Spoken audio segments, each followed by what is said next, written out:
Hi, this is the video lesson for lesson 10 of your Math Blue Book, so please make sure you have your Math Blue Book and a pencil to complete the lesson for today. All right, this is a little bit more fun. We're going to be doing some time. We're looking at clocks and time and not just fractions, so this is a little different and a little exciting. So if you have a plastic clock at home or maybe even a real clock at home, this is a great time to talk to your parents about the clocks and practice looking at time. We'll be doing some more time this week and coming up, and you'll see some stuff in iExcel on time as well for today. I hope you guys enjoy this and I hope it helps. And telling time is something that I get is really hard, but I know you guys can do it. Okay, let's get started. So when we're looking at telling time, it's important we pay attention to the long hand and the little hand. When we're looking at the long hand, we're looking at the minutes, and when we're looking at the little hand, we're looking at the hours. I'm going to say that again once we start the page. So let's go ahead and look at the application problem, which is not actually about time, okay? All right. This application problem is another problem where we're going to need to compare and look at some pictures. Kim drew 7 circles. Shaniqua drew 10 circles. How many fewer circles did Kim draw than Shaniqua? So right now we're comparing two different numbers. So are we going to add or subtract here? Hopefully you said we're going to subtract. Yes, if we're comparing numbers, we are subtracting numbers. If I'm saying somebody has fewer or more than, and how many fewer or how many less than or how many more than, we're looking at subtracting the two numbers to compare and figure out our answer. All right. Sorry, I had a pen, but it died, so let me grab a different one because I don't know about you, but that does not show up very well. Let's go with blue. All right, so I'm going to read it again. We know that we have Kim and Shanika. And I'm going to go ahead and label for my picture first to start.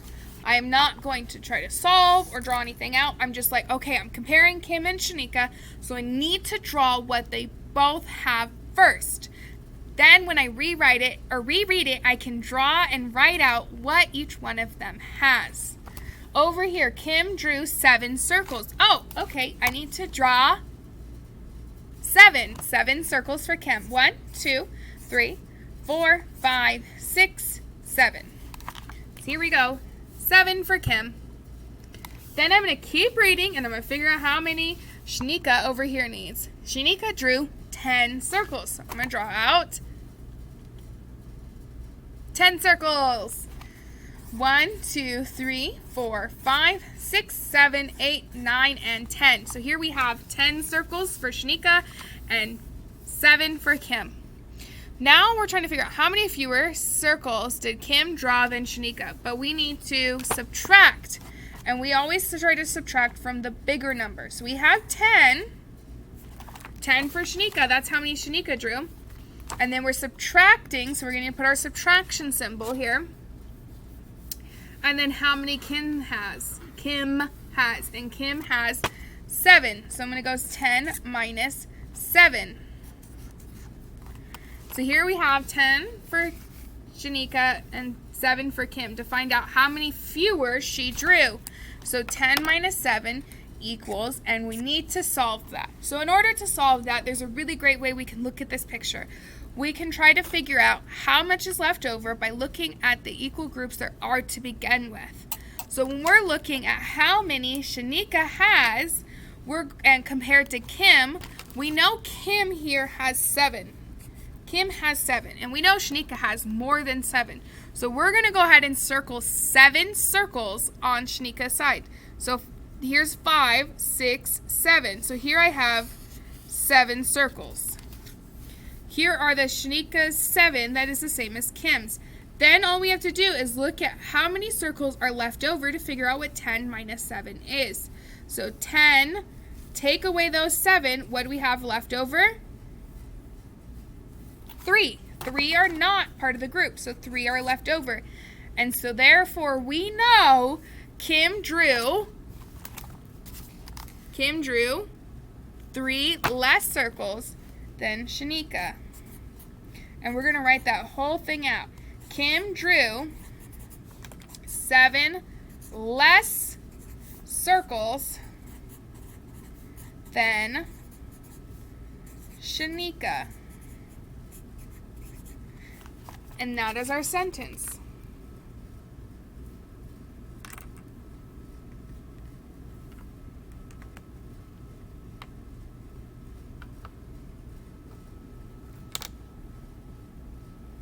So go ahead and write this out, and when you're done, go ahead and we'll keep going. And if you need a little extra time, sorry, my hand was there.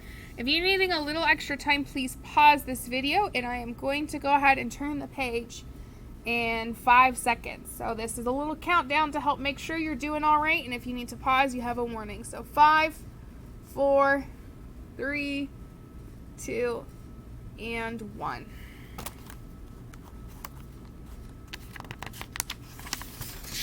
Alright, so when we're looking at this here, we need to write our name and the date at the top, just like if we were at school.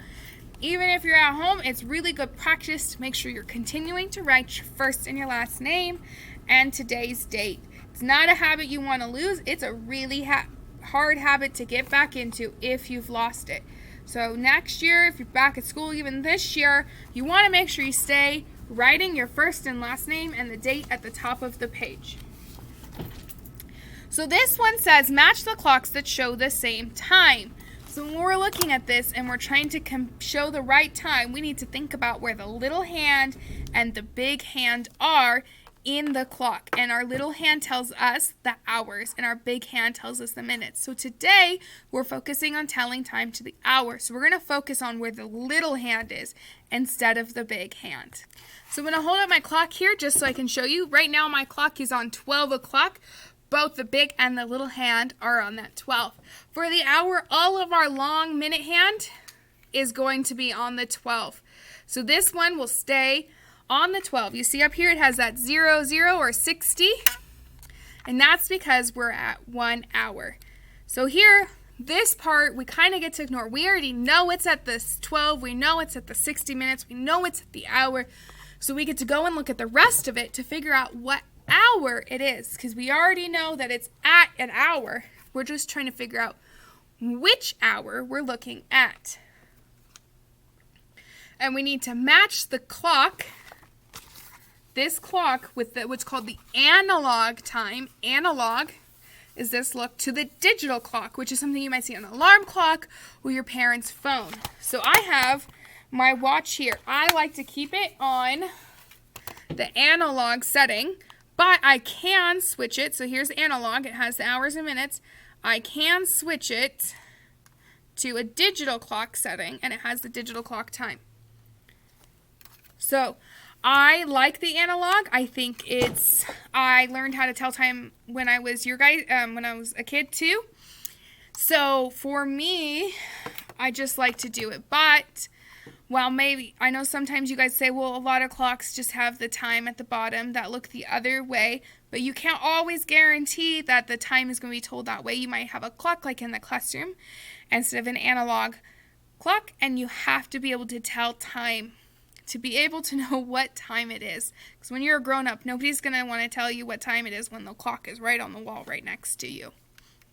All right, so when we're looking at time and we're telling time to the hour, we have this long minute hand that stays up towards that 12. That's telling us that it's the hour. And this little hand here tells us which hour it is. So right now with the minute hand the minute hand here on the 12 and the hour hand here on the 1, it's telling me it is 1 o'clock. And if I look here at this and I keep going, I now have my hour hand on the 2, my minute hand on the 12, so it's telling me it's o'clock, but it's 2 o'clock. And if I keep going, it's the same here. Hour hands, our minute hands here, hour hands 3. So it's telling me it's 3 o'clock. Same for 4. 4 o'clock. 5 o'clock. 6 o'clock. 7 o'clock. 8 o'clock. 9 o'clock. 10 o'clock. I wasn't saying it a lot. 11 o'clock. And then back up to 12 o'clock, where both of the hands are pointing to the 12, and you don't even there's an hour hand there, because it's underneath that minute hand.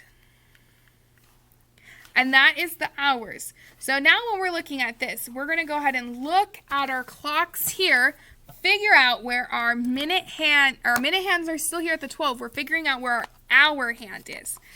So looking here, we see this minute hand's at the 12, so I know it's the o'clock. I need to figure out where my hour hand here is. So I'm going to go ahead and look at it, and the hour hand is at that 5. So it's telling me, is it 1 o'clock, 5 o'clock, 12 o'clock, or 8 o'clock? 5 o'clock. Yay. Draw the line. Let's look at this next one. Both of the hands are up here on that 12. So is it 1 o'clock, 12 o'clock, or 8 o'clock? It is 12 o'clock. Let's look at this next one and see. Here we have our minute hand still at the 12. And we're looking at our hour hand, which is pointing to the 8.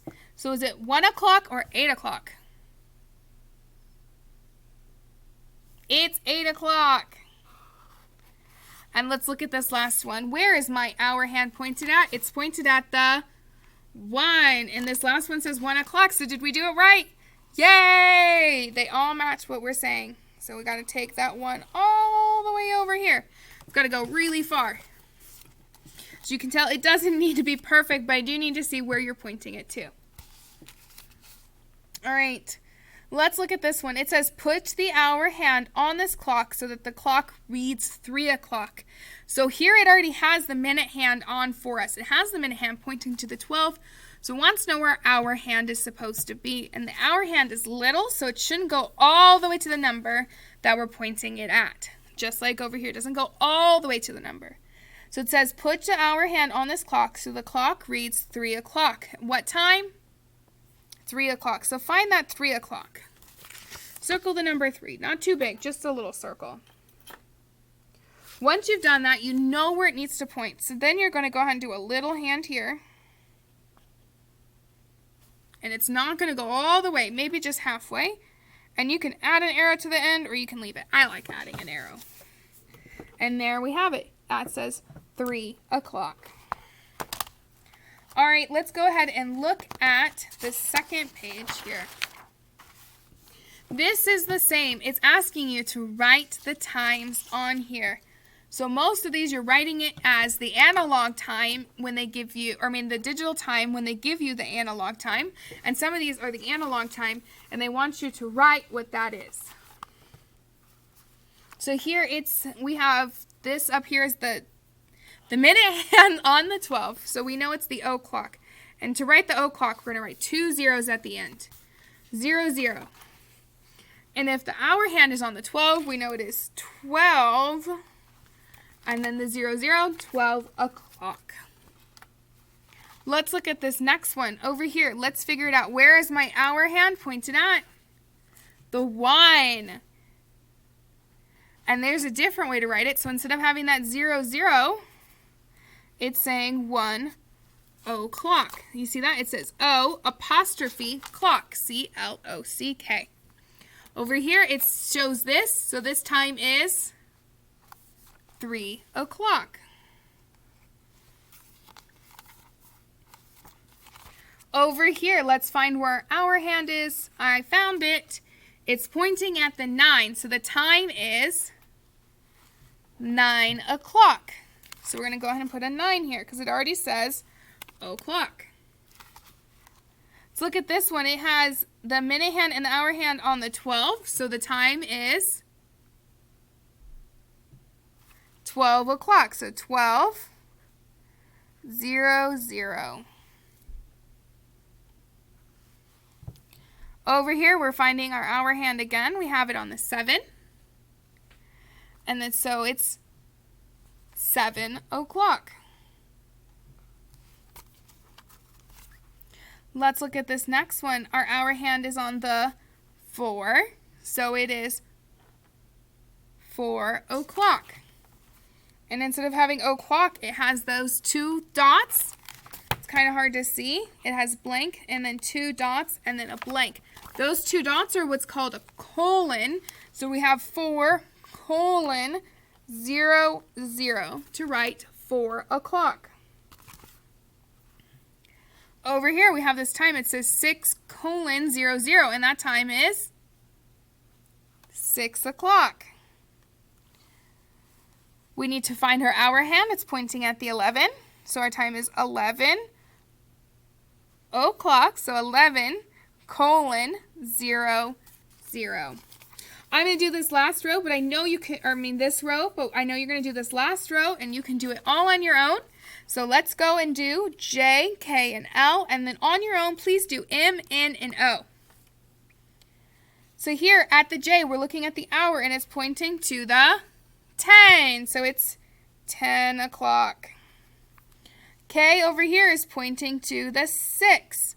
So it's 6 o'clock. So 6 colon 0 0. Let's look at this one. My hour hand is pointed to the 2. So it is 2 o'clock. All right, remember I do want you to do M, N, and O. Please do those on your own and have your parent or your uncle or your aunt or maybe an older sibling, whoever's at home with you, go ahead and check to see if that's correct, okay? All right, this is the exit tickets. Remember, this is the quiz. I really want you guys to do this as best as you can by yourself. And parents, please have your child do this as much as they are able to on their own, if not completely on their own. I do want to see what they are capable of doing. When we're looking on the exit tickets, it's been a while since I've said that you can use these previous pages to help you find the answers or to help you with the spelling. I want you guys to be successful. Use your resources to help you be successful, but do it on your own. So even if you have to use this to help you, that's okay, but do it on your own. Don't have your parent do it for you. This one says, write the time on each clock. So you need to write the times on all the clocks. Remember, these are to the hour, and there's no funky minutes here. So what is the hour of all of these? You can write it in different ways, and it's fine with me. You can write it with the colons here, like this, or you can write it as something like 1 o'clock. Either is correct, and I will take either option as an answer. Please do your best, and I cannot wait to see how you guys did. Bye.